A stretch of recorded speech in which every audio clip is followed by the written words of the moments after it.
Hello student, most welcome.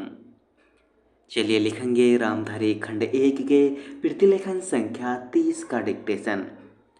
Dictation लिखने से पहले इसमें आने वाले कुछ हार्डवर्ड और वाक्यांश की आउटलाइनों पर एक नज़र डाल लेते हैं। यदि आपको इसका PDF चाहिए तो आप हमारे Telegram channel short hand with Vivek से इसका PDF भी डाउनलोड कर सकते हैं। टेलीग्राम चैनल तक पहुंचने के लिए इस वीडियो के डिस्क्रिप्शन में लिंक दिया है, या आप टेलीग्राम पर सर्च करेंगे शॉर्ट हैंड विद विवेक तो आपको आसानी से मिल जाएगा। तो चलिए लिखेंगे इसका डिक्टेशन। डिक्टेशन की स्पीड लगभग 70 से 80 शब्द पर मिनट रहेगी। तो चलिए डिक्टेशन स्टार्ट करते हैं 5 सेकंड बाद।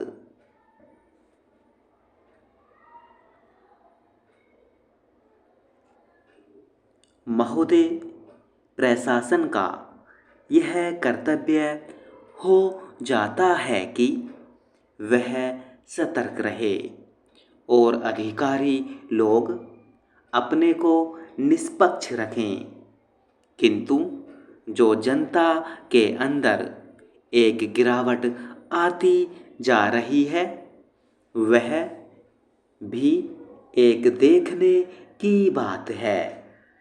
इसलिए मैं चाहता हूँ कि सरकार कोई ऐसा प्रयत्न करे जिससे कि भ्रष्टाचार को रोकने के लिए जो लोगों का नैतिक स्तर ऊंचा होना आवश्यक है उसको ऊंचा किया जा सके। उसके लिए जो भी वह कर सके करे।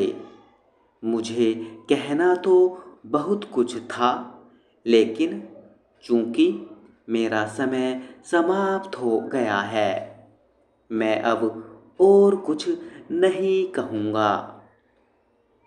महोदय, इसलिए मैं माननीय रक्षा मंत्री महोदय का ध्यान इतिहास की उस चेतावनी की ओर दिलाना चाहता हूँ कि हिमालय की चोटी पर जिसका अधिकार रहा है उसका गंगा और यमुना के मैदान पर भी अधिकार रहा है।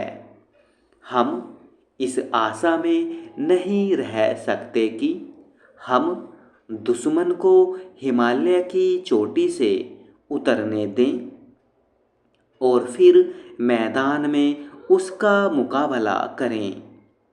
मुझे याद है कि कुछ वर्ष पहले प्रधानमंत्री जी ने बड़ी दृढ़ता के साथ यह कहा था कि हम हिमालय को दहेज के रूप में नहीं दे देना चाहते और यह नहीं कहना चाहते कि साहब आप टहलते हुए यहाँ आ जाइए। हम नहीं चाहते कि वहाँ पर कोई मुकाबला ही न हो। मैं समझता हूँ कि अगर किसी भी सैनिक अधिकारी के दिमाग में अभी तक यह भावना है कि हम हिमालय की ऊंची चोटियों को छोड़कर नीचे मैदान में आकर युद्ध लड़ेंगे तो उनको श्रम में नहीं रहना चाहिए। यह एक घातक बात होगी, एक आत्मघाती नीति होगी। अगर एक बार चीन का हिमालय की चोटियों पर कब्जा हो गया तो चाहे वह बाद में नीचे हम पर हमला न भी करे, किंतु वहाँ से हम उसको कभी नहीं हटा सकेंगे। इसलिए इस संबंध में स्पष्ट निर्णय किया जाना चाहिए। इसके बाद मैं मध्यवर्ती क्षेत्र के बारे में कुछ कहना चाहता हूँ। पिछली बार जब चीन ने बड़े पैमाने पर आक्रमण किया था तो लद्दाख में और पूर्व में नेफा के इलाके में किया था। मध्यवर्ती क्षेत्र में मिडिल सेक्टर में लड़ाई नहीं हुई थी, लेकिन मेरा अपना अनुमान है और बहुत से लोगों को इस बात की आशंका है कि अगर अब कभी चीन ने दोबारा हम पर आक्रमण किया तो वह मिडिल सेक्टर में करेगा। इसके कई कारण मालूम पड़ते हैं। स्टॉप।